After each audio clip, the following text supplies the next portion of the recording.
તો આજની સ્ટોરી છે 10 વર્ષના છોકરાને એક મેંગો ટ્રીની.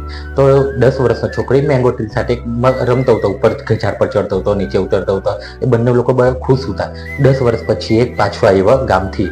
તો પછી એ ઝાડ એને જોઈને બહુ ખુશ થઈ ગયો કે યાર ચાલ ચાલ રમવાના, આપણે બહુ ઘણા દિવસ પછી આવ્યો. એમ કે પેલો બહુ ટેન્શનમાં, એમ કે હું રમવાના, એમ કે યાર મારે ખાવા માટે પૈસા નહીં મળે, મારા ઘેર ચલાવવા માટે પૈસા નહીં મળે, મેં ટેન્શનમાં છે. એમ કે તો પેલો એમ કે અરે બસ આટલી વાત, એક કામ કર, તું ઝાડ પર ચડ, ફળ લે, ફળ તો ને ફળ વેચ. એમ કે એ ફળથી પૈસા આવે તો તારું ઘેર ચાલે ને તને ખાવા માટે પૈસા મળે. એમ કે તો પછી 10 વર્ષ પછી પાછો આવ્યો. તો ત્યારે થઈ ગયેલો એ 30 વર્ષનો.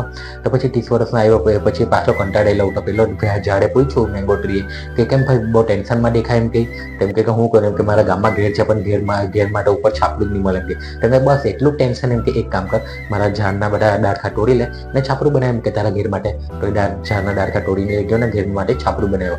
ને પછીથી આવ્યો એ 30 વર્ષ પછી પાછો આવ્યો.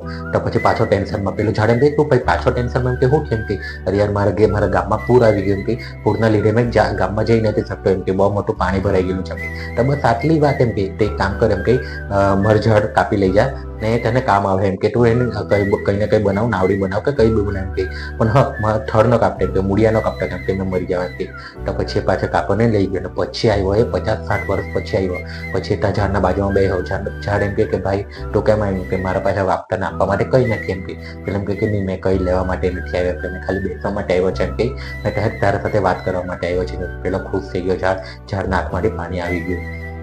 તો બસ એક દિવસ એને વેટ હતો કે ક્યારે આવીને બેસે ને ક્યારે વાત કરે એમ કરીને. તો મોરલ ઓફ ધ સ્ટોરી તમને ખબર પડી ગઈ છે ને. જે મેંગો ટ્રી હતું તે તમારા માતા પિતા છે ને જે છોકરો હતો તે તમે છે. તો ભાઈ લોકો તમારા માતા પિતા તમારા માટે કેટલું બધું કરતા તો તમે વિચારી નથી શકતા.